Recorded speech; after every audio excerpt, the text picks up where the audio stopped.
चलो अपन पढ़ रहे थे अम्ल, लवण और क्षार प्रभावित मृदाएं। क्या पढ़ रहे थे? अम्ल, लवण व क्षार प्रभावित मृदाएं। इसमें अपन ने शुरुआत की थी अम्लीय मृदाओं से। मैंने कहा था कि भारत में कुल 158.9 मिलियन हेक्टेयर 9 मिलियन हेक्टेयर भूमि कैसी है? कैसी है? कर्षित भूमि है। कैसी है? कर्षित भूमि, यानी कि ऐसी भूमि जिस पर क्या की जाती है? खेती की जाती है। वो भूमि कितनी थी? 158.9 मिलियन हेक्टेयर। इस 158.9 मिलियन हेक्टेयर भूमि में से कितनी भूमि ऐसी थी जो आपके कैसी भूमि थी? अम्ल प्रभावित। बताओ कितनी बताई थी? इस 158.9 मिलियन हेक्टेयर भूमि में से 90 मिलियन हेक्टेयर भूमि ऐसी थी जो आपके कैसी थी? अम्ल प्रभावित थी। कैसी थी? अम्ल प्रभावित। क्लियर है यहां तक? इसके बाद में इसी 158.9 मिलियन हेक्टेयर में से कितनी? 6.74 मिलियन हेक्टेयर भूमि कैसी थी आपकी? या तो लवण या फिर क्षार प्रभावित। आई बात समझ में? जहां तक मैंने आपको पढ़ाया था। इसके बाद में मैंने यह भी बताया था कि इस 6.74 मिलियन हेक्टेयर में से, इस 6.74 मिलियन हेक्टेयर में से आपके लवण कितना था और क्षार कितना था? तो 2.96 मिलियन हेक्टेयर भूमि तो आपकी कैसी थी? क्षार प्रभावित। और 3.78 मिलियन हेक्टेयर भूमि कैसी थी आपकी? प्योर लवण प्रभावित। आई बात समझ में? क्लियर है? इसके बाद में ये जनरल इंफॉर्मेशन थी। ये इंफॉर्मेशन जो देने का कार्य किया था कि ये इंफॉर्मेशन आपको दी किसने थी? तो ये एक संस्थान है जिसका नाम क्या बताया था? क्या बताया था? बताओ किसने बताया था? ये बताया था आपके केंद्रीय मृदा लवणता अनुसंधान संस्थान। कहां पर स्थित है? कहां पर है? करनाल, हरियाणा। चलो, मैंने आपको बताया कि भारत में कुल 158.9 मिलियन हेक्टेयर भूमि कैसी है? अम्ल या लवण या फिर क्षार प्रभावित। उनमें से जो आपकी दे रखी है कितनी? 90 मिलियन हेक्टेयर भूमि। वो 90 मिलियन हेक्टेयर भूमि कैसी है? वो है आपके अम्लीय। और 6.74 मिलियन हेक्टेयर भूमि कैसी है आपकी? लवण या फिर क्षार प्रभावित। यानी कि यदि केवल लवण की बात करूं तो कितनी है? यदि केवल लवण की बात करूं तो कितना है? 3.78 मिलियन। यदि लवण की बात ना करूं और मैं बात करूं किसकी? केवल क्षार की। किसकी बात करूं? क्षार की। तो क्षार ये भूमि कितनी है? 2.96 मिलियन हेक्टेयर। आ गई बात समझ में? यानी कि डायरेक्ट क्वेश्चन पूछेगा। अब 158 में से 6.74 और एक कितना हो गया? 158.9 मिलियन हेक्टेयर में से 6.74 और 90 मिलियन हेक्टेयर को जोड़ के माइनस कर दो। जो बची हुई है वो नॉर्मल भूमि है। कैसी है? नॉर्मल। आगे बात समझ में? यानी कि काफी ऐसा क्षेत्रफल है जो अपने लवण, क्षार या फिर अम्लता से प्रभावित है। क्लियर है? इसके बाद में अपन ने स्टार्टिंग से शुरू किया था। कौन सी मृदाएं? सबसे पहले अपन ने पढ़ी थी, सबसे पहले डिटेल में जानकारी स्टार्ट की थी अपन ने अम्लीय मृदाओं के बारे में। किसके बारे में? अम्लीय मृदाओं के बारे में। अम्लीय मृदाओं की यदि बात करें तो मैंने आपको बताया था कि मेनली यदि आपकी एनसीईआरटी की बात करें तो उसमें केवल 2 प्रकार दे रखे हैं। कितने प्रकार दे रखे हैं? 2 प्रकार कौन कौन से? एक प्रकार दे रखा है आपका सक्रिय अम्लता यानी कि एक्टिव एसिडिटी, और एक दे रखा है आपका विनिमयशील यानी कि एक्सचेंजेबल एसिडिटी। कौन सी एसिडिटी? एक्सचेंजेबल यानी जो एक जगह से हट भी जाए और वापस भी आ जाए, इस वजह से इसे विनिमयशील बोला जाता है। क्यों बोला जाता है? कौन कौन से ऐसे कारक है वो अपन सारे डिटेल में पढ़ेंगे। वैसे पढ़ा हुआ है अपन ने, लेकिन फिर भी मैं वापस थोड़ा सा रिवाइज करवा देता हूं। मैंने कहा कि अगर एनसीईआरटी 12th लेवल की बात करें तो 12th लेवल में आपके कितनी अम्लताएं दिखाई देती है? 2। एक सक्रिय अम्लता और एक विनिमयशील अम्लता। लेकिन मेनली अम्लता होती कितनी टाइप की है? 3 प्रकार की। कितनी प्रकार की? 3 प्रकार की। पहली आपकी एक्टिव एसिडिटी, कौन सी? एक्टिव। दूसरी कौन सी बताई थी मैंने? एक्सचेंजेबल। और तीसरी क्या बताई थी?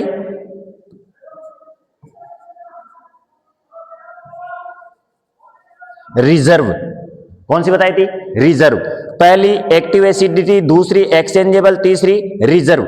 यदि इंग्लिश में याद रखोगे तो ज्यादा फायदा रहेगा, क्योंकि हिंदी वाले नाम बहुत अटपटे से आते हैं, कुछ पता ही नहीं चलेगा आपको कैसे आ रहे हैं। फिर भी अपन कोशिश करते हैं हिंदी भी साथ में लेके चले।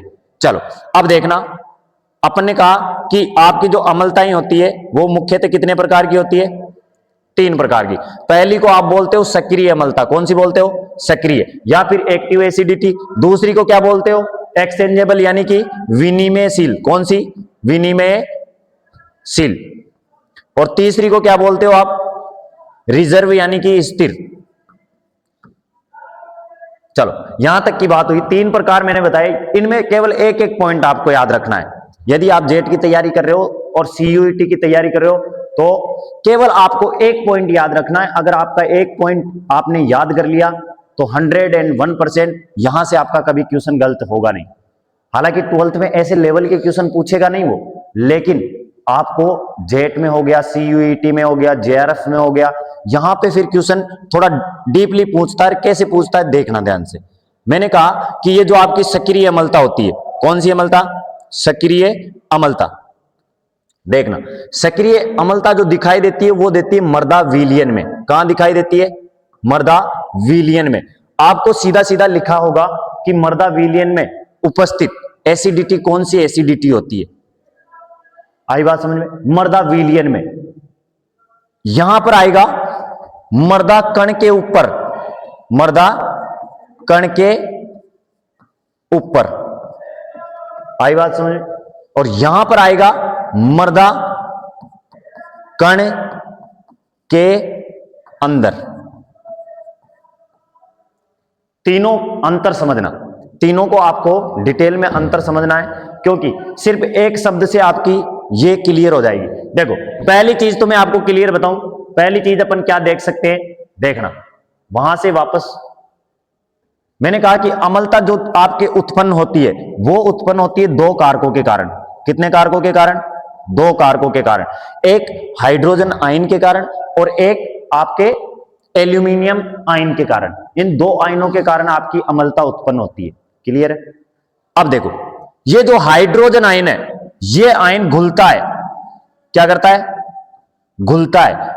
और जब ये घुलता है मृदा के साथ, क्योंकि ये जल बनाता है, H+ OH-, दोनों मिलकर क्या बनाते हैं? जल बनाते हैं। क्या बनाते हैं? जल। तो जैसे ये जल बनाएगा और मृदा के साथ घुलेगा, बताओ उस विलयन को क्या कहेंगे? मृदा विलयन कहेंगे कि नहीं कहेंगे? बोलेंगे ना। यदि कोई भी हाइड्रोजन आयन जल का निर्माण करके मृदा के कणों के साथ घुलता है तो उस विलयन को क्या कहेंगे? मृदा विलयन। यानी कि इस मृदा के विलयन में जो आपके H+ आयन प्रेजेंट है, किसमें? मृदा विलयन में उपस्थित H+ आयनों की सांद्रता तो क्या कहलाती है? Active acidity. बताओ यही पॉइंट लिखाया था क्या मैंने? मृदा विलयन। मृदा विलयन में उपस्थित H+ आयनों की सांद्रता कौन सी एसिडिटी उत्पन्न करती है? सक्रिय। आगे बात समझ में? पहला पॉइंट। दूसरा देखना, यहीं से शुरू करते हैं। दूसरा पॉइंट मैंने आपको बताया कि ये जो दूसरा पॉइंट है, इसमें देखना, इसमें मैंने कहा मृदा कण की सतह के ऊपर, और आगे लगा रखा है विनिमयशील। विनिमयशील का अर्थ होता है कि परमानेंट नहीं है, परमानेंट नहीं है।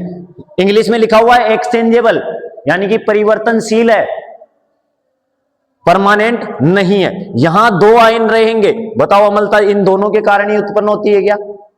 इन दोनों के कारण ही उत्पन्न होती है। अब देखो, ये मृदा का कण है। क्या है? मृदा का कण। ये सोइल पार्टिकल है। इस सोइल पार्टिकल के ऊपर H+ भी है, Al3+ भी है। ये वो H+ है, ये वो Al3+ है जो मृदा विलयन में नहीं गया। कहां नहीं गया? मृदा विलयन में नहीं गया। यदि ये H+ मृदा विलयन में चला जाता, कहां चला जाता? मृदा विलयन में। तो बताओ ये H+ कौन सी श्रेणी की अम्लता में आता? सक्रिय अम्लता में आता ना। यदि मृदा विलयन में चला जाता, ये H+ मृदा विलयन में चला जाता, तो फिर कौन सी अम्लता हो जाती? सक्रिय। लेकिन ये मर्दा कण की सतह के ऊपर है। कहां है? मर्दा कण की सतह के ऊपर। और ये जरूरी नहीं कि सतह के ऊपर रहेगा, ये एक्सचेंजेबल है, ये परिवर्तनशील है। जैसे ही इनसे ज्यादा पावरफुल आएगा आयन, वो इनको हटा देगा। जैसे आपने देखा होगा अम्लता का सुधार कौन करता है? अम्लता का सुधार क्या चूना करता है? क्या चूना करता है? चूने में जो मुख्य आयन होता है बताओ, कैल्शियम 2+ होता है। क्या होता है? तो ये कैल्शियम 2+ आयन ज्यादा पावरफुल है हाइड्रोजन से, तो ये इनको हटा देगा। क्या कर देगा? हटा देगा। तो मर्दा कण की सतह के ऊपर उपस्थित H+ तथा Al3+ आयनों की सांद्रता को कौन सी अम्लता कहा जाता है? विनिमयशील। बताओ आई क्या समझ में? याद रखना, मर्दा कण की सतह के ऊपर। कहां?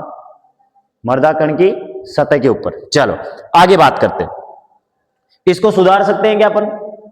आसानी से सुधार सकते हैं। क्लियर? इसके बाद में देखना तीसरे प्रकार की अम्लता देखना आप। तीसरे प्रकार की जो आपने बताई है स्थिर अम्लता।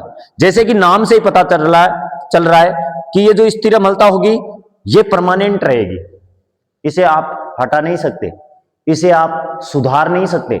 यदि कोई मर्दा स्थिर है किस चीज के लिए, उस मर्दा में स्थिर अम्लता पाई जा रही है, तो उस मर्दा का सुधार नहीं किया जा सकता। क्यों नहीं किया जा सकता? कारण जैसे ये मर्दा कण है, क्या है? मर्दा का कण। ये मर्दा कण ही H+ और Al3+ आयन से बना हुआ है। किससे बना हुआ है? तो बताओ इसको कैसे सुधार सकते हो तुम? भाई जब खुद कण ही अम्लीय प्रकृति का है तो उसको सुधार सकते हो क्या? नहीं सुधार सकते। यदि कण की सतह पर होते तो आप इसे क्या कर देते? पावरफुल आयन डाल के हटा देते। लेकिन ये तो पूरा कण ही किसका बना हुआ है? किसका बना हुआ है? H+ आयन का। आई बात समझ में? जैसे यदि ये आपको ऐसे भी समझा सकते हैं, जैसे मेरे पास अभी क्या है? 10 रुपए। कितने हैं? 10 रुपए। तो मेरे पास अभी प्रेजेंट टाइम में 10 रुपए हैं, इसका मतलब ये कौन सी एसिडिटी है? Active acidity. मेरे पास कितने हैं प्रेजेंट टाइम में? 10 रुपए। अब मेरे बैंक अकाउंट में 5000 रुपए। कितने हैं? वैसे है नहीं मेरे पास इतने, लेकिन फिर भी मान लो कितने? 5000। तो ये मेरे, इनको मैं जरूरत पड़ने पर निकाल सकता हूं ना? निकाल सकता हूं, और जरूरत पड़ने पर वापस डाल भी सकता हूं। डाल सकता हूं। तो ये क्या हो गई? एक्सचेंजेबल। कौन सी हो गई? विनिमयशील। मतलब जरूरत पड़ने पर डाल सकता हूं, जरूरत पड़ने पर वापस निकाल भी सकता हूं। अब इसके बाद में देखना तीसरी वाली। जैसे मेरे पास प्रॉपर्टी है। क्या है? प्रॉपर्टी है मेरे घर वालों की, मेरी, मतलब मेरे एक तरीके से मेरे पापा की प्रॉपर्टी है। वो मान लो 5 लाख रुपए की। कितने की है? इकाई, ढाई, सैकड़ा, हजार, 10,000 ले रहा, 5 लाख रुपए की। कितने लाख रुपए की है? लेकिन ये प्रॉपर्टी है, ये स्थिर है कि नहीं है?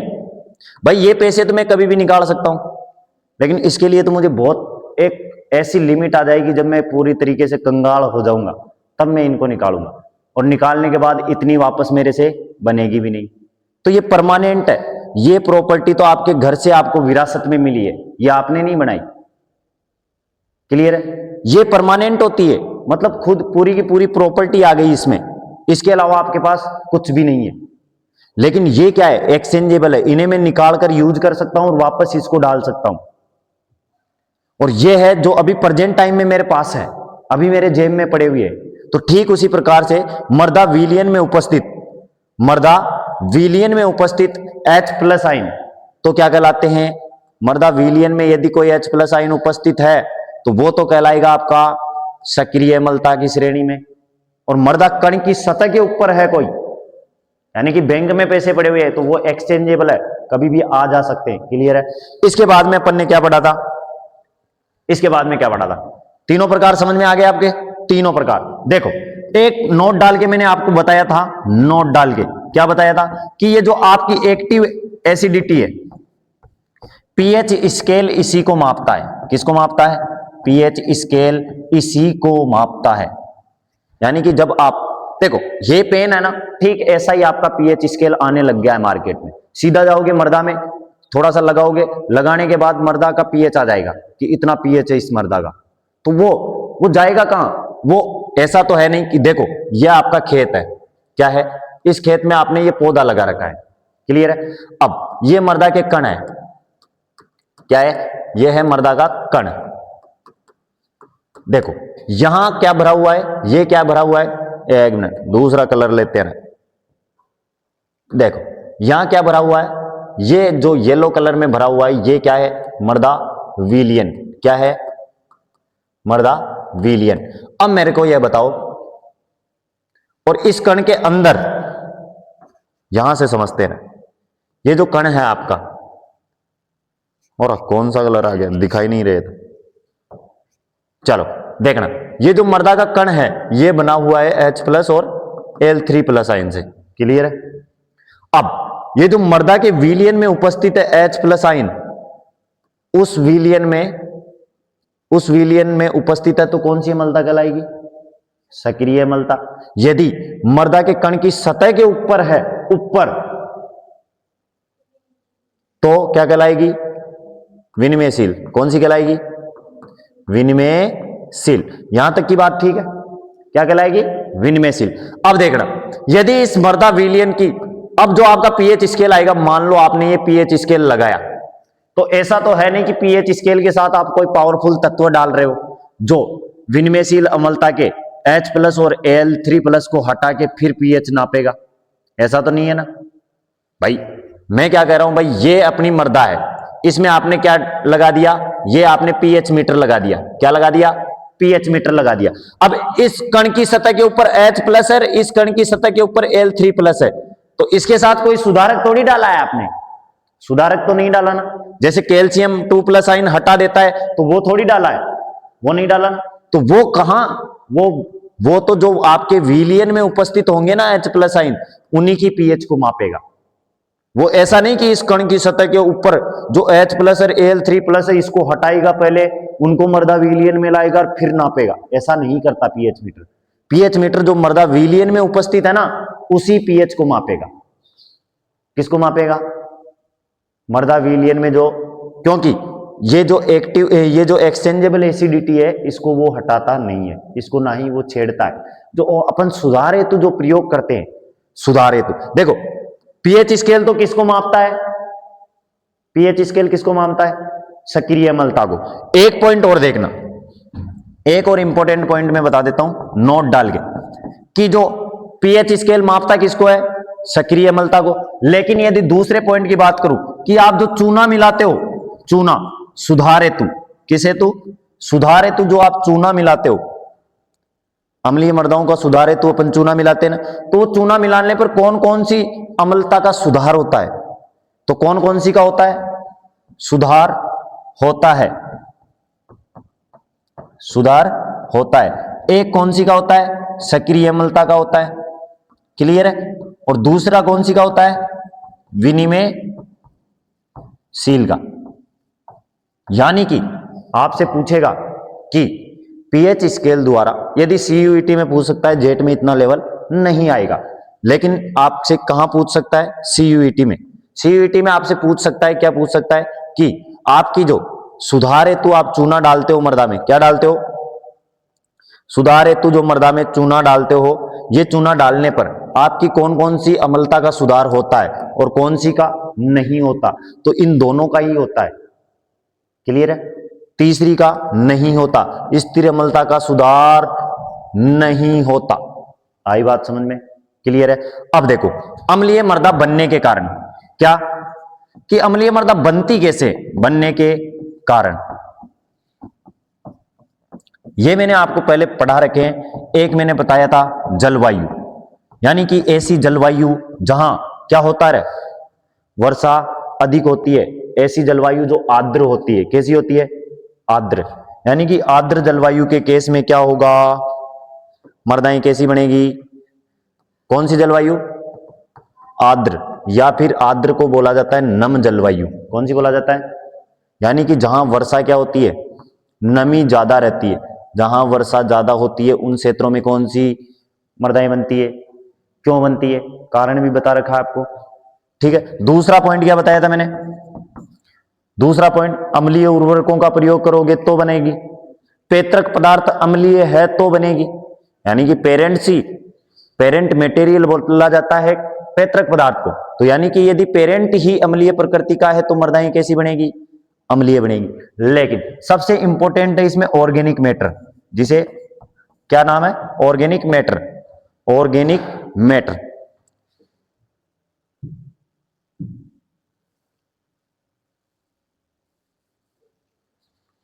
ऑर्गेनिक मैटर यानी कि कार्बनिक पदार्थ। कार्बनिक पदार्थ कहो चाहे जीवांश पदार्थ कहो, बात सेम है। देखो, यदि मृदा में आप ऑर्गेनिक मैटर ज्यादा रखोगे, क्या रखोगे? ज्यादा, तो जो अम्लता होगी, क्या चीज? अम्लता, वो भी क्या होगी? बढ़ेगी।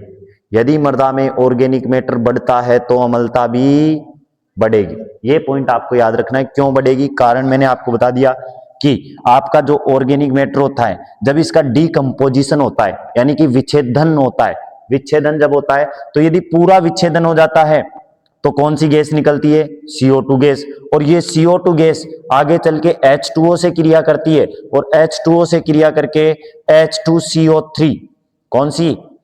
H2CO3 यानी कि कार्बोनिक अम्ल का निर्माण करती है। तो अल्टीमेटली खेत में यदि कार्बनिक पदार्थ ज्यादा होगा तो बताओ कौन सी अम्ल का निर्माण होगा? कार्बोनिक अम्ल का। क्लियर है? यदि पूरा विच्छेदन होता है तो, कौन सा विच्छेदन होता है? तो पूरा। लेकिन यदि अधूरा विच्छेदन होता है, कौन सा विच्छेदन होता है? अधूरा या अपूर्ण या फिर आंशिक, हिंदी में कहा जाता है आंशिक। आई बात समझ? आंशिक लिखा हुआ आएगा। यदि अधूरा विच्छेदन होता है, अधूरा विच्छेदन होता है तो होगा क्या? अधूरे विच्छेदन के केस में आपके बहुत सारी, जैसे लैक्टिक अम्ल बनेगी। कौन सी अम्ल बनेगी? लैक्टिक अम्ल बनेगी, एसिटिक अम्ल बनेगी, बेंजोइक अम्ल बनेगी। यानी कि अधूरे कार्बनिक पदार्थ के विच्छेदन से भी अम्लों का निर्माण होता है, और पूर्ण विच्छेदन के पश्चात भी कार्बन डाइऑक्साइड निकलती है, जो आगे चल के जल से क्रिया करके कार्बोनिक अम्ल बनाती। यानी कि अल्टीमेटली आपको यह पता चल रहा है कि यदि मृदा में ऑर्गेनिक मैटर क्या है? ज्यादा है। क्या है? ज्यादा। तो अम्लता भी धीरे धीरे क्या होने लगेगी? बढ़ने लगेगी। क्लियर है? पॉइंट समझ में आया?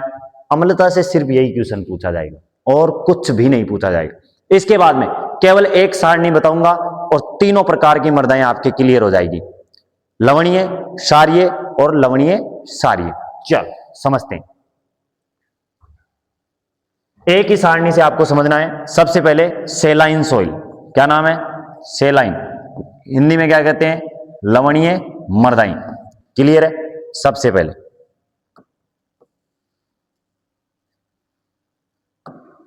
पहला प्रकार, यह सारणी इंपॉर्टेंट है, ये अगर आपको याद हो गई तो हो गया काम अपना। दूसरा होता है सोडिक सोइल। क्या नाम है? Sodic soil. आप अंग्रेजी में नाम याद रखना इनके, अंग्रेजी में नाम याद रखना, अंग्रेजी से काफी फायदा होगा। पहली कौन सी है? सेलाइन सोइल। दूसरी कौन सी है? Sodic soil. सोडिक सोइल को हिंदी में क्या कहते हैं? क्षारीय मृदाएं। और तीसरा प्रकार क्या है अपने पास? बताओ कौन सा है? लवणीय क्षारीय, यानी कि सेलाइन सोडिक सोइल या लवणीय क्षारीय मृदाएं। कौन सी मृदाएं? लवणीय क्षारीय मृदाएं। देखो, अब आपको यहां से ही अपन को समझना है सबसे पहला पॉइंट, ये अपने पास है। पहली है, सबसे पहले जो आपकी नॉर्मल टेम्परेचर होता है, ये जो डिसाइड किया गया है, ये माप है कि कौन सी मृदाएं आपके लवणीय श्रेणी में आती है, कौन सी मृदाएं क्षारीय श्रेणी में आती है। ये एक आपके एक्सपेरिमेंट किया गया है। क्या किया गया है? एक्सपेरिमेंट, मतलब आपके प्रयोग करके देखा गया है कि लवणीय मृदाओं में, अधिकांश लवणीय मृदाओं में क्या क्या गुण पाए जाते हैं। ऐसा नहीं कि सारी लवणीय मृदाओं में। कल आप लवणीय मृदा जाके देखो खेत में, जैसे जैसे मैंने बताया वैसे वैसे जाके देखो, थोड़ा बहुत ऊपर नीचे आए और आप आके कहोगी ऐसा तो हुआ ही नहीं जैसा आपने सारणी में लिखाया। तो ऐसा हर जगह पॉसिबल नहीं है, ऐसा हर जगह पॉसिबल नहीं है। यह आपको देखना होगा कि अधिकांश लवणीय मृदाओं में यह गुण पाया जाता है जो मैं बता रहा हूं, और ठीक उसी प्रकार से अधिकांश क्षारीय मृदाओं में भी यह गुण पाया जाता है। क्लियर है? तो इन्होंने क्या किया कि एक टेम्परेचर लिया, औसत टेम्परेचर कितना डिग्री लिया? 25 डिग्री सेंटीग्रेड पर 3 प्रकार की मृदाएं ली गई और 3 प्रकार की मृदाओं को 25 डिग्री सेंटीग्रेड तापमान पर देखा गया कि इनमें क्या क्या क्वालिटीज, क्या क्या इनमें विशेषताएं पाई जा रही है, जिस आधार पर इनको लवणीय कहा, जिस आधार पर इनको क्षारीय कहा। तो इसका एक विशेष रोल बताया गया। जैसे इन्होंने 3-4 मानक लिए। एक लिया इन्होंने ईसी। क्या लिया? ईसी। इसे बोलते हैं हिंदी में विद्युत चालकता, अंग्रेजी में कहते हैं इलेक्ट्रॉनिक कंडक्टिविटी। क्या कहते हैं? Electronic conductivity. एक लिया इन्होंने ईएसपी। क्या लिया?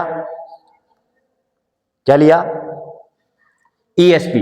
और एक मानक लिया इन्होंने SAR और एक मानक लिया इन्होंने पीएच। बताओ यही थे क्या?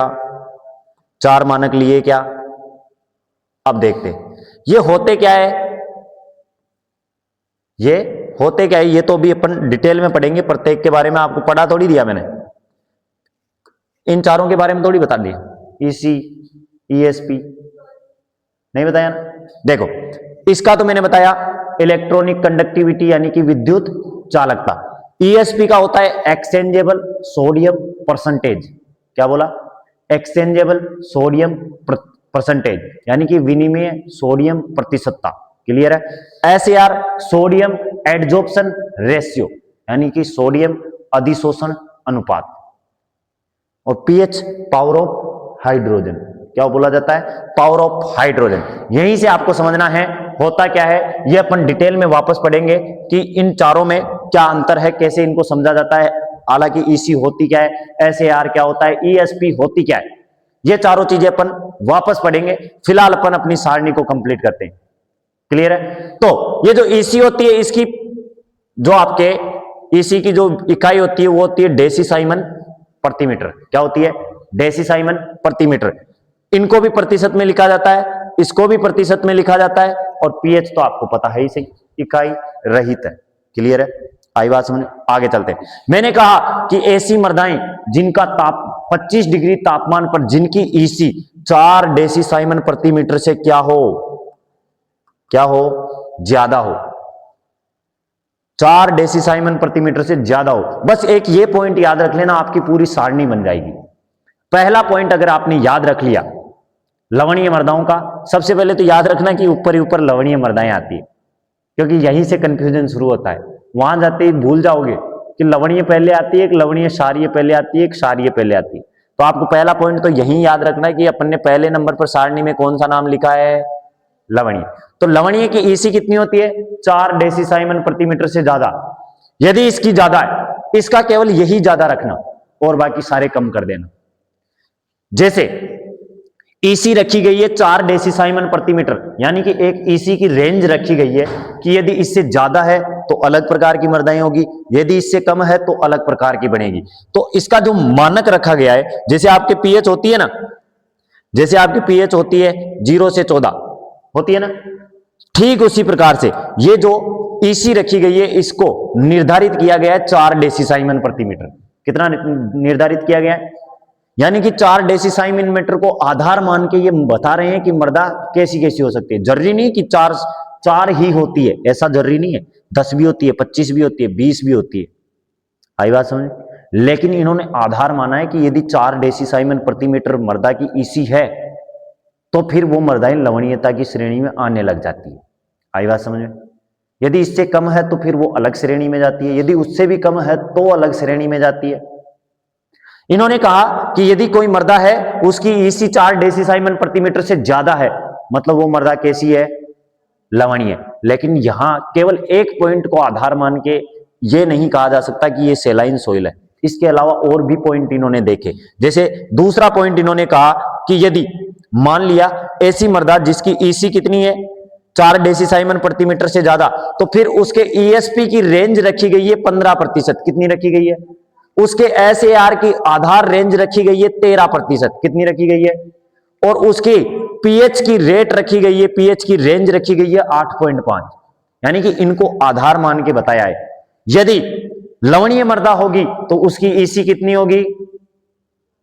4 डेसीसाइमन प्रति मीटर से ज्यादा। यदि लवणीय मृदा होगी और उसकी ईसी 4 डेसीसाइमन प्रति मीटर से ज्यादा है तो उसका ईएसपी 15% से क्या रहेगा, कम रहेगा। उसका SAR 13% से क्या रहेगा, कम। उसकी पीएच 8.5 से क्या रहेगी, कम। यानी कि पहला ज्यादा है तो इसी पे स्टार लगा लेना, पहला क्या है, ज्यादा है। दूसरा देखो, इसमें यदि इसमें 4 से ज्यादा है तो सेकंड में क्या कर सकते हैं अपन, 4 से कम। यानी कि सारी मर्दाओं की ईसी 4 डेसीसाइमन प्रति मीटर से क्या होती है, कम होती है। यदि इसकी कम रखी गई है तो बाकी की क्या कर दो, ज्यादा कर दो। क्या कर दो, यानी कि अंतर केवल देखो, अंतर केवल इतना सा देखो कि 4 डेसीसाइमन प्रति मीटर से यदि मर्दाई की ईसी ज्यादा है तो वो मर्दाई कैसी हो जाएगी, लवणीय। यदि कम है तो वो मर्दाई कैसी हो जाएगी, क्षारीय। और इसमें क्या कर दो, सारे ही अधिक कर दो। क्या कर दो, सारे ही अधिक।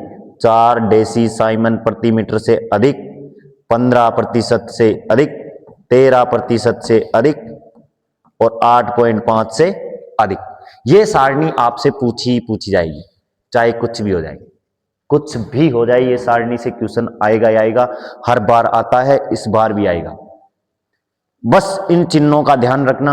यदि इस चिन्ह के आगे जिधर खुला मुंह होता है वो बड़ा होता है, क्या होता है, बड़ा होता है। जैसे अपन समझ लेते हैं थोड़ा सा और, इसको थोड़ा सा मैं समझाता हूं। ये सारणी आपने देख ली, देखो अपन ने कहा कि जिधर खुला मुंह होता है वो क्या होता है, बड़ा।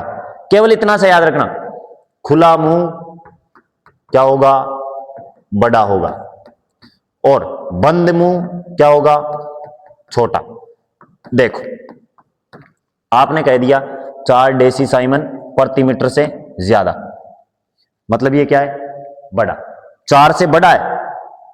अगर ऐसे होता तो 4 की साइड, 4 की तरफ मुंह है, मतलब 4 से छोटा है, क्या है, छोटा। लेकिन छोटा मुंह किसकी साइड है, 4 की साइड। किसकी साइड है, 4 की साइड, मतलब ये क्या है, 4 से बड़ा है, क्या है, क्लियर है। जैसे इसके आगे आ जाए 5, क्या है, तो बताओ खुला मुंह किसकी साइड है, 5 की साइड। तो बड़ा कौन है, यदि 5 के आगे ऐसे और लगा के ऐसे लगा दूं तो बताओ खुला मुंह किसकी साइड है, तो बताओ 5 से बड़ा कौन है, ऐसे आपको याद रखना है, क्लियर है। जिधर बड़ा मुंह वो क्या हो जाएगा। बताओ तीनों प्रकार की मर्दाएं समझ में आ गई क्या, आ गई समझ में। यहीं से अपन आगे चलते हैं। तीनों प्रकार की मर्दाओं में एक एक पॉइंट पढ़ लेते हैं। पहला मैंने बताया सेलाइन सोइल, कौन सी बताई, सेलाइन सोइल। दूसरी क्या बताए, सोडिक सोइल, कौन सी बताई, सोडिक। और तीसरी क्या बताई, सेलाइन और सोडिक सोइल। यहां से एक एक पॉइंट आपको आसानी से क्लियर करता हुआ चलता हूं,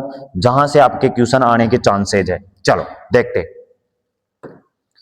देखो क्वेश्चन पूछा जाएगा कि सेलाइन सोइल में, यानी कि लवणीय मृदाओं में डोमिनेंट धनाइन कौन सा है, क्या चीज है, डोमिनेंट धनाइन कौन सा है, सर्वाधिक पाया जाने वाला आयन कौन सा है, कौन सा है, कैल्शियम 2+ और मैग्नीशियम 2+। लेकिन केवल यही 2 होने से मृदाएं लवणीय नहीं होती, इनके साथ ऋणाइन भी देखा जाता है। क्या देखा जाता है। और सोडिक सोइल में क्या होता है, सोडियम, और इसमें तीनों, इसमें क्या होंगे भाई, ये तो लवणीय भी है सारीय भी है ना, तो इसमें तो तीनों ही पाए जाएंगे। लेकिन केवल इतना ही होने से, केवल इतना ही होने से मर्दाएं क्या नहीं होगी, लवणीय और सारीय नहीं होगी। इसके साथ साथ आपको क्या देखना है, ऋणायन भी देखना है। यदि सोडियम के साथ HCO3- यानी कि बाइकार्बोनेट और कार्बोनेट आयन आ जाए तो फिक्स है कि मर्दाएं कैसी होगी, सारीय होगी। आई बात समझ में।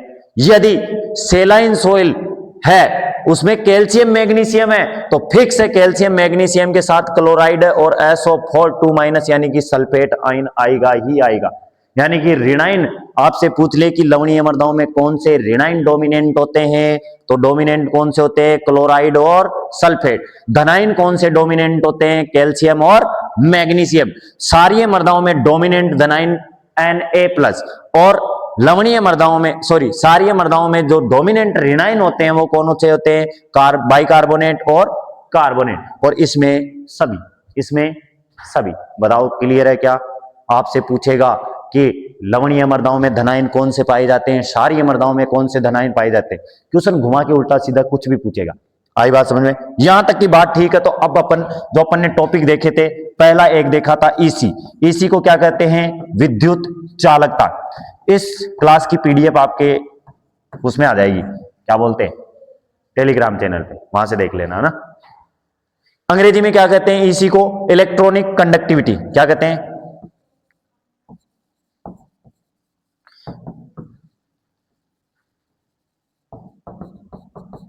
Electronic conductivity. सीधी सी बात है, इलेक्ट्रॉनिक कंडक्टिविटी से क्वेश्चन पूछा जाएगा। और कैसे पूछा जाएगा? सबसे पहले तो इसकी इकाई इंपॉर्टेंट है। क्या इंपॉर्टेंट है? इकाई इंपॉर्टेंट है। इकाई से ही क्वेश्चन पूछ लेगा वो। सबसे पहला तो देखो, इलेक्ट्रॉनिक कंडक्टिविटी की जो इकाई होती है, क्या होती है इकाई? वो क्या होती है? डेसी साइमन प्रति मीटर। क्या होती है? डेसी साइमन प्रति मीटर। पहला क्वेश्चन तो यहीं से बनेगा कि विद्युत चालकता की इकाई क्या होती है, क्या होती है। देखो, इसमें दो चीजें आपको याद रखनी है। ईसी में क्या रखनी है? मृदा में लवणों का गमन या चालन ईसी कहलाता है। क्या कहलाता है? ईसी।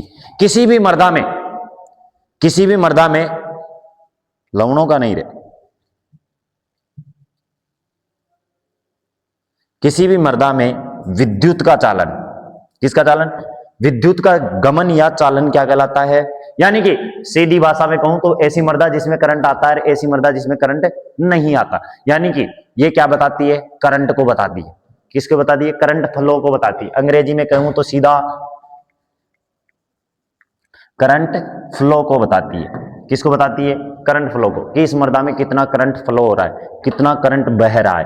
तो देखो, इसमें एक चीज आपको याद रखनी है। क्या याद रखनी है? यदि मृदा में लवण ज्यादा है, क्या है? यदि मृदा में लवण ज्यादा है तो ईसी क्या हो जाएगी? ज्यादा हो जाएगी। क्या हो जाएगी? ईसी ज्यादा हो जाएगी। कैसी हो जाएगी? क्यों? कारण देखना। क्यों? आपका जो लवण होता है, क्या होता है? लवण, ये विद्युत का चालन करता है। किसका चालन करता है? विद्युत का चालन करता है। अब मेरे को ये बताओ कि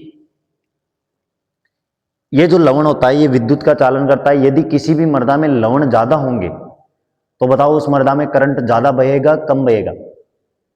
ज्यादा बहेगा। तो मैंने यही लिखा कि जिस मृदाओं में लवण ज्यादा होते हैं उन मृदाओं की ईसी क्या होती है? ज्यादा होती है।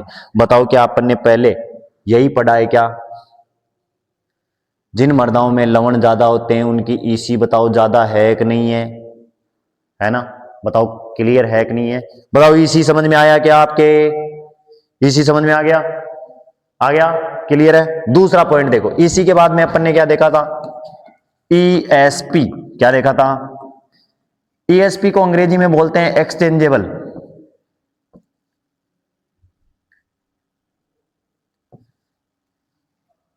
क्या बोलते हैं? Exchangeable sodium percentage. क्या बोलते हैं? एक्सचेंजेबल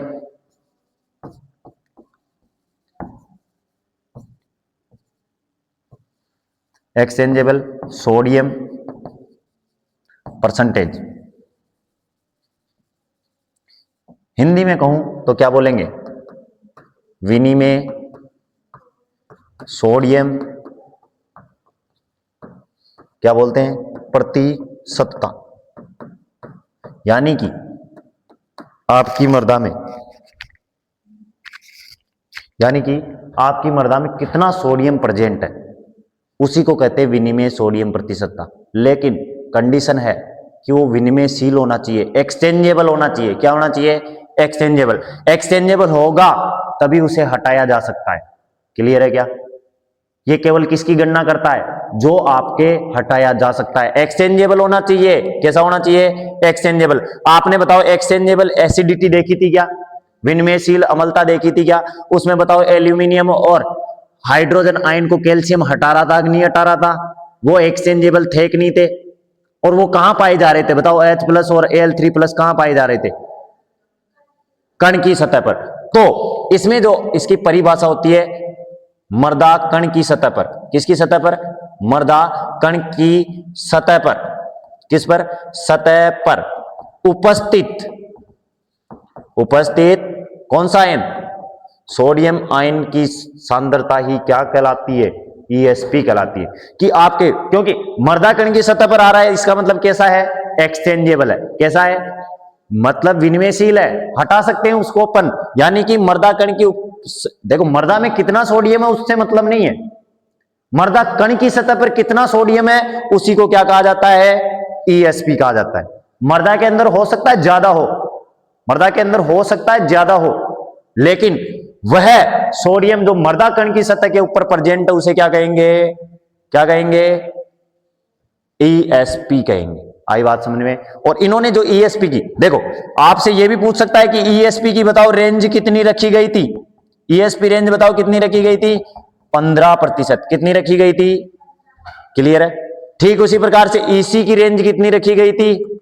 EC की रेंज 4 डेसीसाइमन प्रति मीटर। नोट डाल के एक और पॉइंट लिख लेना कि कृषि हेतु उपयुक्त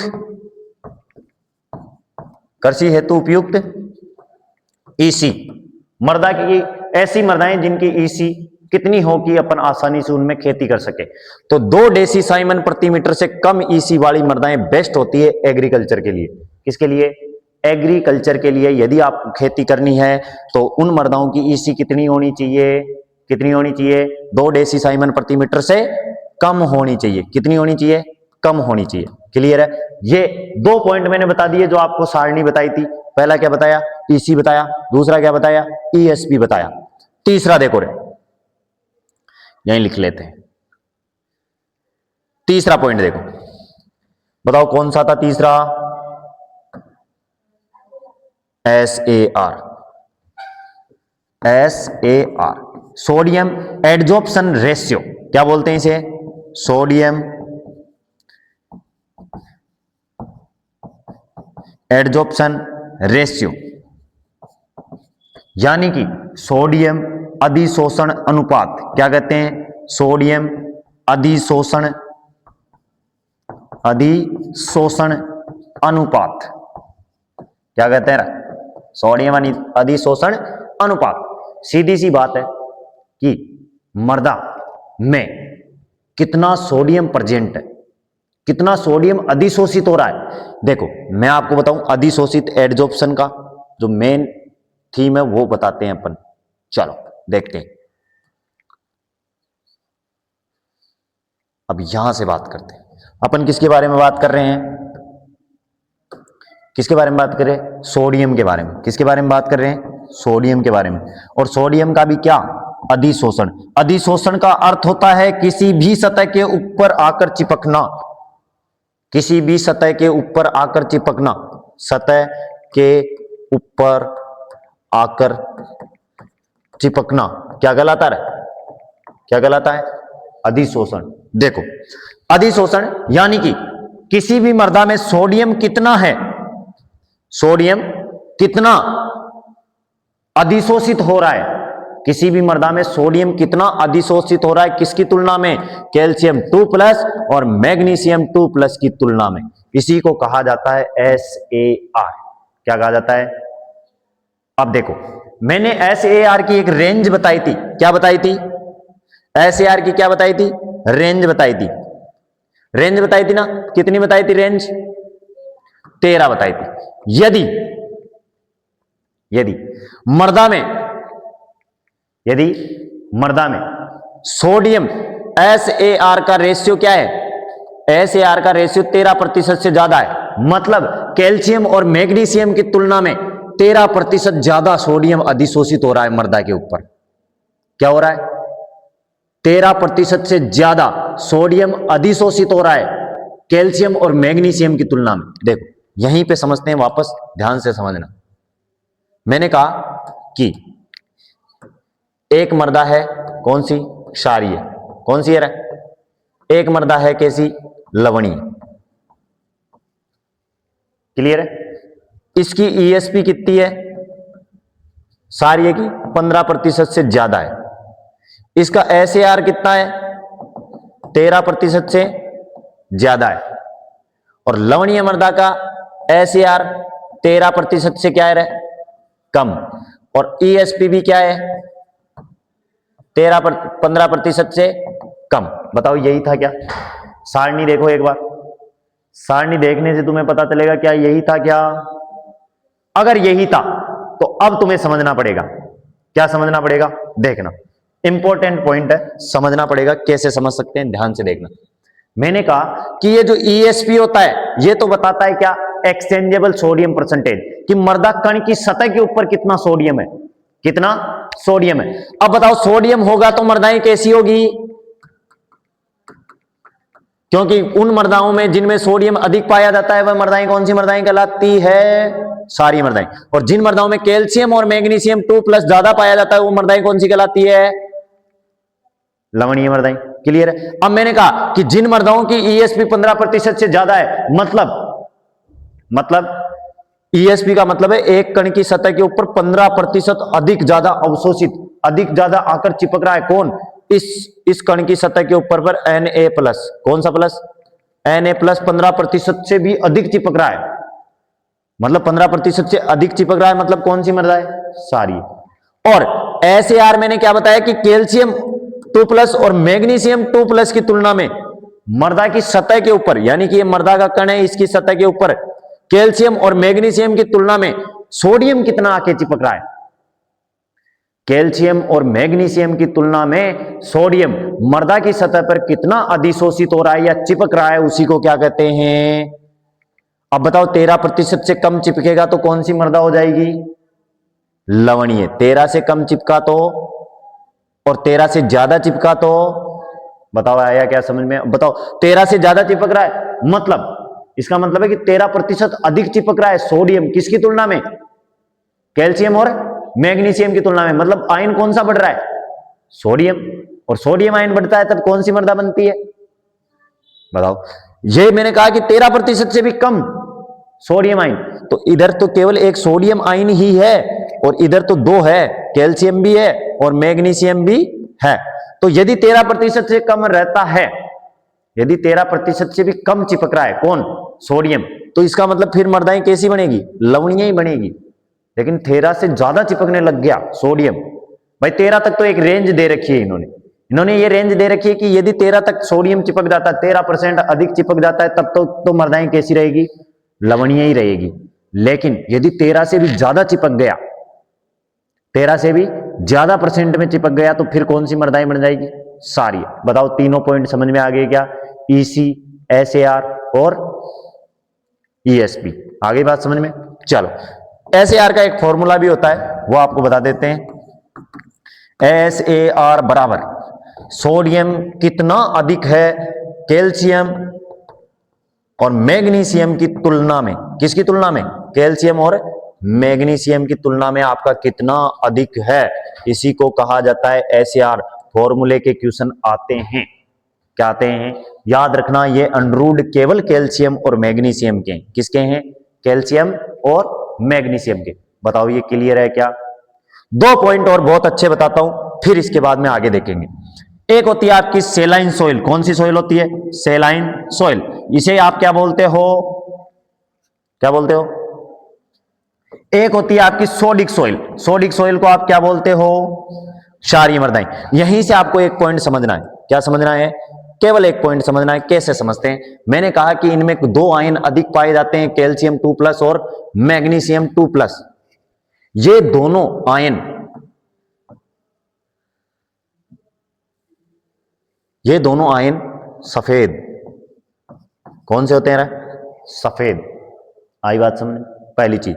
दूसरी चीज, ये एग्रीगेट बनाते हैं। क्या बनाते हैं?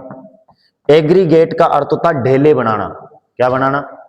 ये मतलब मृदा के कणों को आपस में चिपकाते हैं। किसको चिपकाते हैं? जैसे आपकी मृदा में कार्बनिक पदार्थ है। क्या है? कार्बनिक पदार्थ। और होगा ही होगा कार्बनिक पदार्थ, ये कोई बड़ी बात है ही नहीं। क्योंकि यदि आपने मृदा अवयव, मृदा का संगठन पढ़ा है, तो 4 प्रकार के मृदा अवयव होते हैं। खनिज पदार्थ होता है जिसमें आपका मृदा का कण होता है। कार्बनिक पदार्थ होता है जिसमें आपका जीवांश पदार्थ होता है। बताओ कार्बनिक पदार्थ होता है कि नहीं होता? होता है ना। तो यानी कि कार्बनिक पदार्थ और आपकी जो मृदा का कण है, उसको चिपकाने का कार्य कौन करता है? कैल्शियम और मैग्नीशियम, यानी कि फ्लोकुलेशन एजेंट है। कौन सा एजेंट है? फ्लोकुलेशन एजेंट है, यानी कि ये एग्रीगेट बनाने का कार्य करता। ढेले क्या बोलते हैं इसे? ढेले। जिन मृदाओं में ढेले बनते हैं उन मृदाओं में ह्यूमस पाया जाएगा, कार्बनिक पदार्थ पाया जाएगा, और क्या पाया जाएगा? कैल्शियम और मैग्नीशियम। इसी कारण रंग कैसा होता है इनका? कैसा होता है? सफेद होता है। और सफेद होता है तो इसी कारण जो सेलाइन सोइल होती है इनको व्हाइट एल्किली सोइल भी कहा जाता है। क्या कहा जाते हैं? बताओ, आई क्या समझ में? क्यों कहा जाता है? क्योंकि इनमें कैल्शियम और मैग्नीशियम पाया जाता है जो कि सफेद रंग का होता है, पहली चीज। दूसरी चीज, ये फ्लोकुलेशन एजेंट दोनों के दोनों क्या है? ये एग्रीगेट बनाने का कार्य करते हैं, ये आपके ढेले बनाने का कार्य करते हैं। क्या करते हैं? ढेले बनाने का, चिपकाने का कार्य करते हैं। इसी वजह से इन मृदाओं में मृदा की ऊपरी सतह पर, कौन सी मृदाओं में? सेलाइन मृदाओं में मृदा की ऊपरी सतह पर चून के समान, जो आपके आटा होता है उसके समान सफेद या फिर चूने के समान सफेद बिखरा हुआ चूर्ण दिखाई देता है, जिसे सामान्य भाषा में खार कहा जाता है। क्या कहा जाता है? खार या फिर ऊसर कहा जाता है। बताओ, आपकी जो बंजर भूमियां होती है वहां पर आपको खार दिखाई देता है क्या? सफेद रंग का देखा है कभी? यदि तुमने बंजर भूमियां देखी है, ऊसर भूमियां देखी है, आपको फोटो दिखाएंगे बहुत जल्द। फिलहाल इतना समझना है कि मृदाओं के ऊपर यदि सफेद चूने के जैसा या आटे के जैसा चूर्ण बिखरा हुआ दिखाई दे तो वो मृदाएं कैसी होती है? लवणीय मृदाएं। यदि पहला समझ में आया क्या? लवणीय मृदाएं समझ में आई तुम्हारे? दो चीजें बताइए मैंने। लवणीय मृदाओं को क्या कहा जाता है? क्या कहा जाता है? White alkali soil. क्यों कहा जाता है? कैल्शियम और मैग्नीशियम की उपस्थिति के कारण। आई बात समझ में? क्लियर। इनमें क्या पाया जाता है? इनमें पाया जाता है सोडियम, और ये होता है डीफ्लोकुलेशन एजेंट। कौन सा एजेंट होता है ये? यानी कि ये ढेलों को तोड़ने का कार्य करता है। कौन सा कार्य करता है? ढेलों को तोड़ने का कार्य करता है। ढेले तोड़ने का कार्य करता है। मतलब ये करता क्या है? ये मृदा में करता है कि जैसे ये आपकी मृदा है, इस मृदा में ये मृदा के कण है, और यहां पर है आपका ये ह्यूमस। क्या है? ये क्या है? ह्यूमस। और ये क्या है? मृदा का कण। क्लियर है? तो ये क्या करता है? इस ह्यूमस को मृदा कण, भाई ढेले नहीं बनेंगे तो कुछ ना कुछ तो करेगा ये, क्योंकि ढेले तो ये बनने ही नहीं देता। कौन नहीं बनने देता? सोडियम। सारी मृदाओं में ढेले नहीं बनने देगा। अब यदि ढेले नहीं बनेंगे तो ये जो ह्यूमस है ये मृदा कण की सतह पर बिखर जाएगा। कैसे हो जाएगा? डिस्पर्जन हो जाएगा ह्यूमस का। ह्यूमस बिखर जाएगा, फैल जाएगा। जब ह्यूमस फैल जाएगा तो बताओ ह्यूमस का रंग कैसा होता है? रंग कैसा होता है? बताओ, ह्यूमस का रंग काला होता है क्या? कार्बनिक पदार्थों के पूर्ण विच्छेदन के पश्चात गहरे भूरे रंग का, काले रंग का कार्बनिक पदार्थ क्या कहलाता है? कोलाइडी पदार्थ क्या कहलाता है? ह्यूमस। बताओ, यदि सोडियम ढेले नहीं बनने देगा, ये ह्यूमस मृदा कणों के बीच में जाके चिपकेगा नहीं, तो ढेले नहीं बनेंगे। नहीं बनेंगे ना? यदि ढेले नहीं बनेंगे तो ये ह्यूमस सारा का सारा मृदा के ऊपर फैल जाएगा। क्या हो जाएगा? फैल जाएगा। और जब ये मृदा के ऊपर फैल जाएगा तो इसका रंग कैसा है? काला। यदि इसका रंग काला है तो फिर इसी कारण इन मृदाओं को क्या कहा जाता है? क्या कहा जाता है? Black alkali soil. क्या कहा जाता है? Black alkali soil. बताओ सही है क्या? बताओ सही है क्या? क्लियर है? दोनों समझ में आ गया? इनको ब्लैक एल्किली सॉइल किसके कारण कहा जाता है? Due to present of sodium ion. और इनको व्हाइट एल्किली सॉइल इस वजह से कहा जाता है कैल्शियम और मैग्नीशियम। बताओ, दोनों पॉइंट समझ में आ गई क्या? यदि ये दोनों पॉइंट समझ में आ गए तो एक और बात समझ लो, जो आपके सेलाइन सॉइल और एक कौन सी है? Sodic soil. ये दोनों जो मृदाएं होती है, ये दोनों मृदाएं मुख्यतः एक जलवायु में बनती है जिसे कहते हैं शुष्क जलवायु। कौन सी? शुष्क यानी सूखी जलवायु। सूखी यानी ऐसी जलवायु जहां वर्षा क्या होती है? कम होती है। बताओ, क्लियर है क्या? क्लियर है क्या? यहां तक आपके कंप्लीट समझ में आया क्या?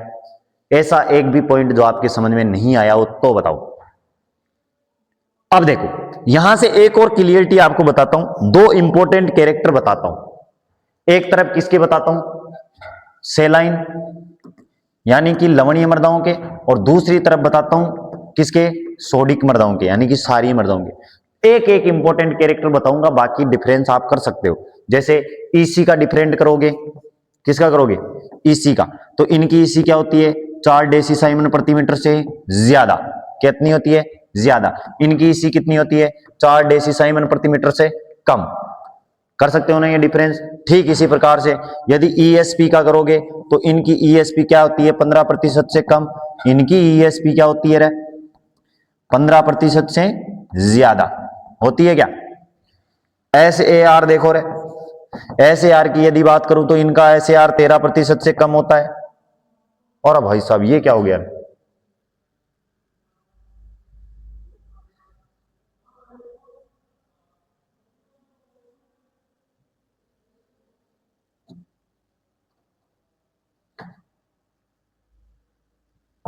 एक मिनट,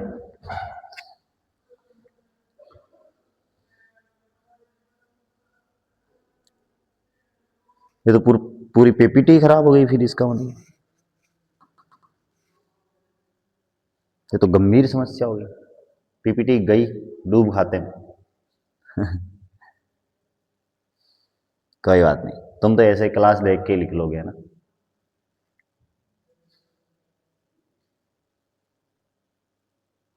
अरे नहीं नहीं, पीपीटी बची हुई है।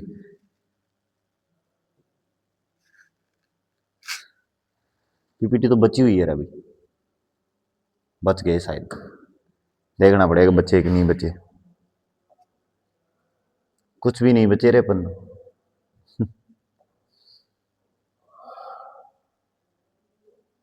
चलो कोई बात नहीं, अपन देख लेते हैं, छोड़ो।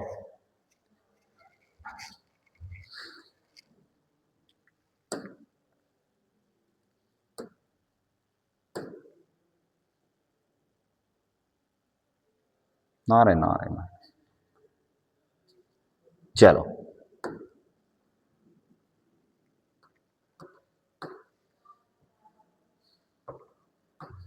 क्या देख रहे थे? दो इंपॉर्टेंट चीजें देख रहे थे। मैंने कहा कि एक तरफ सेलाइन सोइल है, सेलाइन सोइल है, और एक तरफ आपके क्या है? Sodic soil.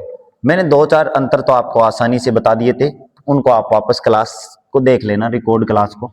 चलो एक इंपॉर्टेंट कैरेक्टर बता रहा हूं कि जो आपके लवणीय मृदाएं होगी उनमें क्या होगा कि लवणीय मृदाओं में मृदा के ऊपर, किसके ऊपर? इंपॉर्टेंट कैरेक्टर पूछेगा आपसे, मृदा के ऊपर क्या होगा? आपको खार दिखाई देगा। ये जो खार होता है या फिर इसे क्या बोलते हैं? ऊसर। ये कौन से रंग का होगा? ये आपको थोड़ा सा याद रखना है, लवणीय मृदाओं में होगा क्या? खार या ऊसर दिखाई देगा। ऊसर दिखाई देने के कारण ये कौन से रंग का होगा? सफेद रंग का, चूने के समान। किसके समान? चूने के समान। लेकिन इससे भी ज्यादा जरूरी चीज है कि इसमें होगा क्या? लवणीय मृदाओं में अक्सर, लवणीय मृदाओं में अक्सर होता क्या है कि इन लवणीय मृदाओं में जो पौधा होता है, पौधा क्या होता है? पौधा। जो पौधा होगा, जैसे ये पौधा है, क्या है? ये पौधा है। ये दिख जाएगा क्या रे ऐसा कलर? चलो देखते, ये पौधा है, ये इस पौधे की जड़ें। अब बताओ यहां पर क्या जमा है? लवण है क्या? लवण है।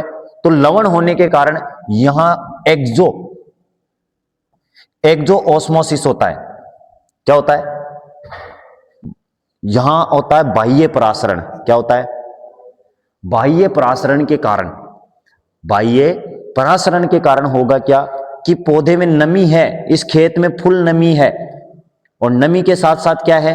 लवण है। क्या है? लवण है। यानी कि खेत में नमी होने के बाद भी आपका पौधा सूख जाएगा। क्या हो जाएगा? पौधा सूख जाएगा। और सूखने का कारण क्या होता है? बाह्य परासरण। बाह्य परासरण से के कारण होगा क्या कि बाहर लवण की मात्रा ज्यादा है, यानी कि विलेय की मात्रा ज्यादा है। किसकी मात्रा ज्यादा है? विलेय की मात्रा ज्यादा है। विलेय यानी कि जो विलायक में घोला जाता है, जैसे कि नमक प्लस जल। तो जल तो जो घोलता है उसे कहते हैं विलायक। क्या कहते हैं? विलायक। नमक जो घुलता है, जरूरी नहीं यहां नमक हो, चीनी होती तो वो हो जाता विले। जो घुलता है उसे क्या कहते हैं? विले। जो घोलता है उसे क्या कहते हैं? क्या कहते हैं? विलायक। आई बात समझ में? तो एक्सोऑस्मोसिस में होता क्या है कि पानी उस साइड जाता है जिस साइड विले की मात्रा ज्यादा होती है। किसकी मात्रा ज्यादा होती है? विले की मात्रा। तो यहां लवण की मात्रा मृदा में ज्यादा होती है। कहां ज्यादा होती है? मृदा में लवण की मात्रा ज्यादा होने के कारण पानी कहां जाएगा? पौधे के अंदर से बाहर आएगा। कहां आएगा? पौधे के अंदर से बाहर आएगा। यानी कि ये जड़ें पानी लेने के बजाय पानी को बाहर निकालेगी अपने ही अंदर से। क्या करेगी? पानी को बाहर निकालेगी। सीधी सी बात है। ये पौधा था, क्या था? देखो, ये मेरे पास एक पौधा है, इस पौधे की ये जड़ें हैं, ये जड़ों के पास लवण ज्यादा है। क्या ज्यादा है? लवण ज्यादा है। यदि लवण ज्यादा है तो होगा क्या? एक्सोऑस्मोसिस होगा, बाह्य परासरण होगा। क्या होगा? बाह्य परासरण। और बाह्य परासरण में होता क्या है? परासरण होता क्या है? पानी उस साइड जाता है जिस साइड विले की मात्रा ज्यादा होती है, इसी को कहते हैं परासरण। क्या कहते हैं? परासरण। तो एक्सोऑस्मोसिस का मतलब होता है बाह्य परासरण। बाह्य परासरण का मतलब है कि पानी कहां जाएगा? बाहर जाएगा। और बाहर कहां जाएगा? जिधर विले की मात्रा ज्यादा होगी। किधर जाएगा? जिधर विले की मात्रा ज्यादा होगी। तो विले की मात्रा ज्यादा कहां है? मृदा में ज्यादा है ना भाई, लवण ज्यादा है मृदा में। और घुलता कौन है? जो घुलता है उसी को तो विले कहते हैं। जो घुलता है उसी को तो विले कहते हैं।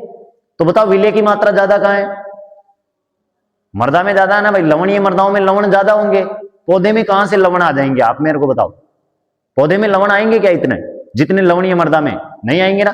यानी कि लवणीय मृदा में लवणों की सांद्रता बढ़ने के कारण एक्सोऑस्मोसिस होता है, बाह्य परासरण होता है। बाह्य परासरण के कारण पौधे आपके खेत में नमी होने के बावजूद भी खेत जो पौधा होता है उससे पानी बाहर निकलता है। और बाहर निकलने के कारण होगा क्या कि पौधा खड़ा का खड़ा सूख जाएगा। फुल नमी होने के बावजूद भी खेत में पौधा सूख जाएगा। और ये लक्षण किसके हैं? सेलाइन सॉइलों के। कौन सी मृदाओं के? लवणीय मृदाओं के। ये मुख्य लक्षण है कि पौधा खड़ा का खड़ा ही सूख जाता है। क्लियर है? ऐसा ही लक्षण है किसका? क्षारीय मृदा का। किसका है? कौन सी मृदा का है? क्षारीय मृदा का। देखो और देखते हैं क्या लक्षण है। सोडिक सॉइल यानी कि क्षारीय मृदा। क्षारीय मृदाओं में पाया क्या जाता है? सोडियम। और सोडियम करता क्या है? ये ढेलों को तोड़ता है। किसको तोड़ता है? ढेलों को तोड़ता है। क्या करता है? ढेलों को तोड़ता है। और कार्बनिक पदार्थ यानी कि ह्यूमस का डिस्पर्जन करता है, ह्यूमस को फैलाता है। ह्यूमस को क्या करता है? क्या करता है? फैलाता है। यानी कि ये ह्यूमस और मृदा के कणों को चिपकने नहीं देता। कौन नहीं चिपकने देता? Sodium ion. क्लियर है?